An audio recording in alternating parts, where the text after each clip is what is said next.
aujourd'hui l'autre panéliste sur ce plateau, Léonard Fandia, le directeur de publication du Les Visages d'Afrique Online. Bonjour et bienvenue sur ce plateau. Bonjour Jean-Marie Kefak, bonjour à Donald Zamanga, bonjour à tous ceux qui nous font l'honneur de nous suivre ce matin.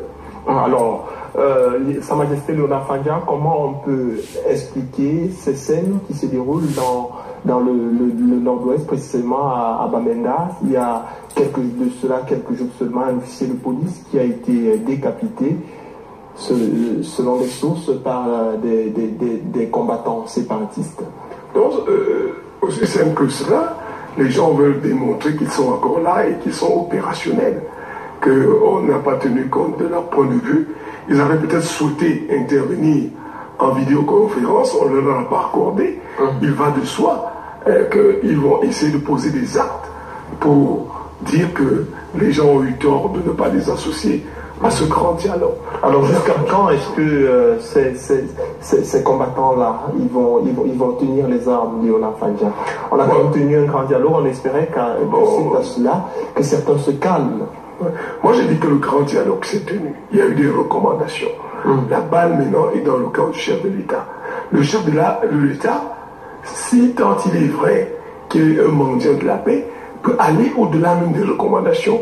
Question de persuader ces gens à comprendre que les choses doivent changer dans le bon sens. Il y aura une certaine plus d'ouverture démocratique pour que les gens reviennent à de meilleurs sentiments. Et puis, je pense que c'est ça. Si par exemple, on revoit le code électoral, la désignation des membres de l'ELECA, la désignation des membres du Conseil constitutionnel, comme l'avait d'ailleurs remarqué la délégation des observateurs à l'élection présidentielle d'octobre 2018, je crois que ne serait-ce que ce point de vue, ça redonnerait un peu davantage confiance aux Camerounais, et pourquoi pas aussi à certains. Vous savez que parmi les sécessionnistes, il y a des drogués.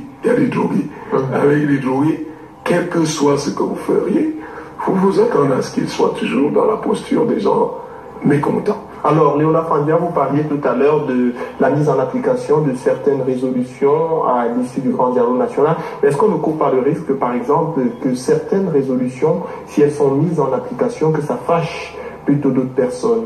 On parle par exemple du statut spécifique pour les régions du nord-ouest et du sud-ouest. Mais ça a déjà commencé à passer. Il y a certains chefs déjà dans le sud même qui commencent déjà à revendiquer et dire qu'il faudrait qu'on pense aussi à leur accorder des statuts spéciaux, comme à ceux du nord-ouest et du sud-ouest. Ce qui est légitime, c'est pas bon de faire des États créés, des États non. Les textes doivent être applicables à tout le monde au Cameroun. Vraiment, il faut qu'on aille vers ça, que de continuer toujours à créer des discriminations.